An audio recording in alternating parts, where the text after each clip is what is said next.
Hey everyone. So as you can likely hear, I had a bit of a microphone upgrade. I hope that this will improve the quality of you guys' listening experience. I understand that viewership has dropped dramatically, considering it has been 2 years, but I appreciate those who have stuck around this long. Welcome back, and for those of you who are new, welcome to the channel. With that out of the way, let's get into the stories. And I have to warn you, the last one is a bit of a doozy, so stick around. I've changed the title of it to, conceal the surprise a little bit because the title sort of gave it away. I was around 13 years old and at a shopping center with my parents. I wanted to go off on my own and wander around by myself for a while, and my parents agreed to that. After a little while, I was stopped by a woman in casual clothes. She told me that she was an undercover cop and I was suspected of shoplifting. Because I was young, I was terrified. I didn't ask her for ID or anything like that. I didn't know I could actually question authority at that point. She asked to look through my bag and I let her, insisting that I hadn't stolen anything. She asked me how old I was, who I was with, and then she asked me something that sends chills down my spine to this day. Are your parents expecting you to go home with them tonight? I told her of course they were, why wouldn't they be? She then insisted that I had to follow her to go and figure out this whole shoplifting thing. I went with her. She was leading me towards the exit. But by the grace of God, before we got there, we bumped into my dad. He asked what was going on, and I told him exactly what it was. As I was explaining the situation, the woman got on her phone and seemed to be talking to someone, saying things like, "Oh, this isn't the right girl?" Then hangs up and says, "Sorry, wrong person," and abruptly walks off. My dad and I just stood there, dumbfounded. When my mom found out about the situation, she was really unimpressed by the way this undercover cop handled the situation. She took me to the center manager the next day and complained to them how I was treated by this cop, when the woman simply replied, "We don't employ undercover cops in this center." I have no idea what that woman had planned for me, but I thank my lucky stars every day that I ran into my dad.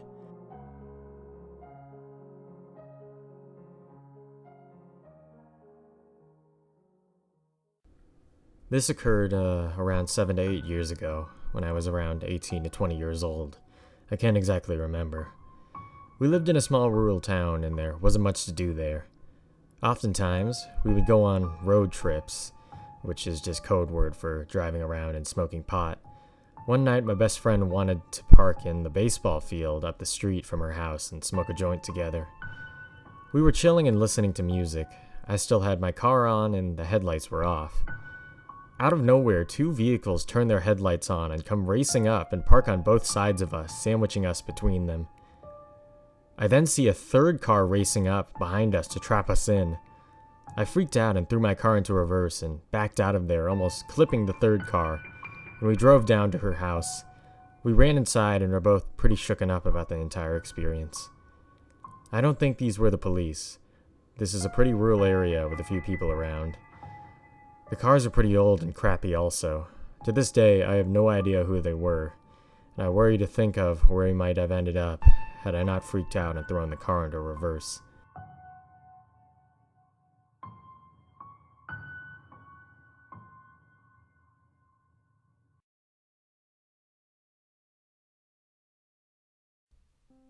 Please note that the author of this story is not a native English speaker, and therefore the grammar will be a little off. I was, at the time, a 21-year-old female enrolled in a university. I lived on campus, but my parents lived in the same town as me.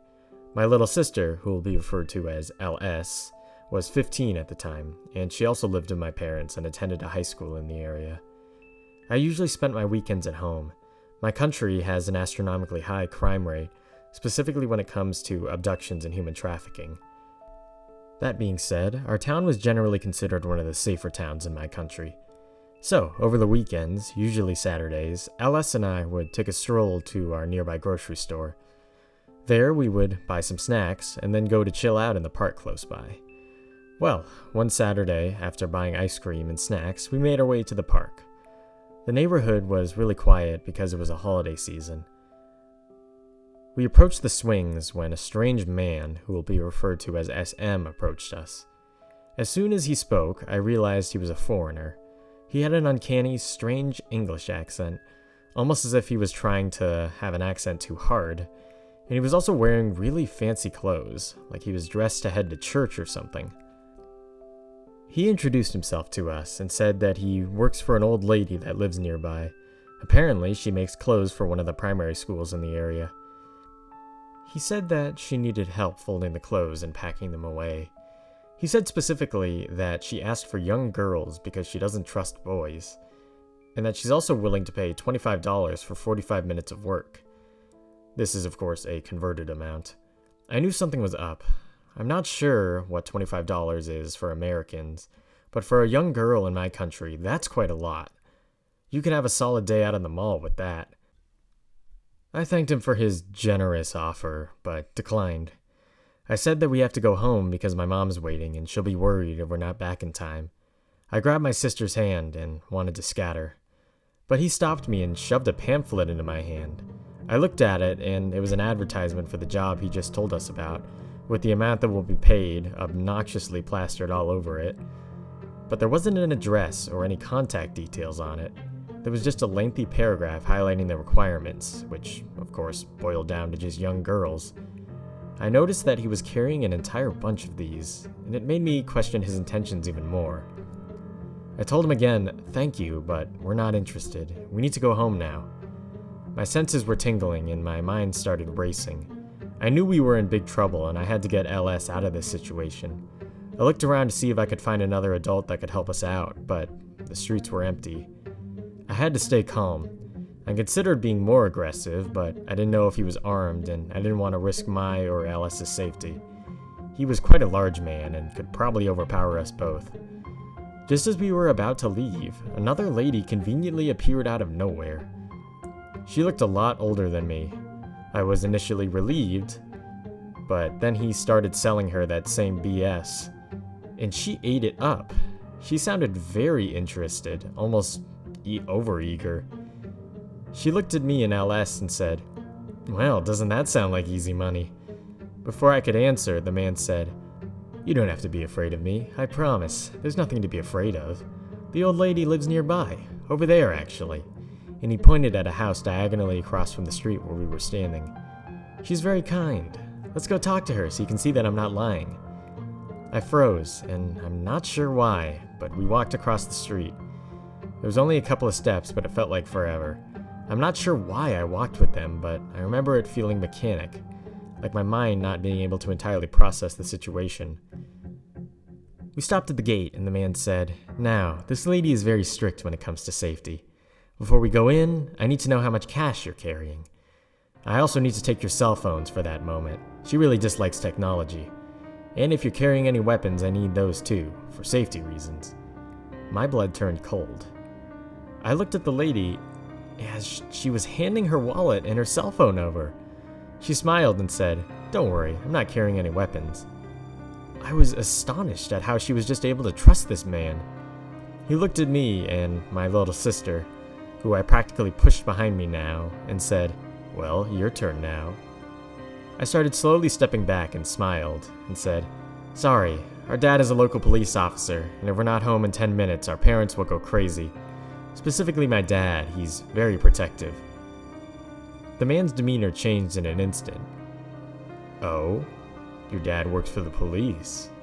I kept walking backwards, saying, "Yeah, he used to be in the army, but now he's retired. And then the police recruited him because he's very good at his work." As soon as we were at a safe distance from them, I turned back and rushed us home. I was shaking so bad. I tried taking out my phone and calling my mom, but I couldn't because I was shaking so badly. I made the part up about my dad being a local police officer. He's an ex-cop, but I had to do something. I looked back and saw him and the lady speed walk back towards the town's direction, away from this quote-unquote old lady's house. We got home and told my mom. I started crying, and my sister did too. She called my dad, and he was there within the minute. My dad wanted to find this man to get a good look at him, to see if anything stood out. We sifted through the neighborhood, but we couldn't find them. We called the police to file a report, but they couldn't do anything because technically this guy didn't do anything illegal. Fast forward a couple of months, and abductions in our town suddenly skyrocketed. I don't know if it's related to our encounter, but it's still really weird and unfortunate. I initially felt bad about leaving the other lady there, but looking back, I'm wondering if she must have been an accomplice in all of this. The way she just handed him her wallet and her cell phone, and the way both of them just walked away from the old lady's house despite her looking very eager to start the job. Why didn't they go into her house? I never questioned my gut instincts anymore after that. Impossible human trafficker or abductor, let's not meet again.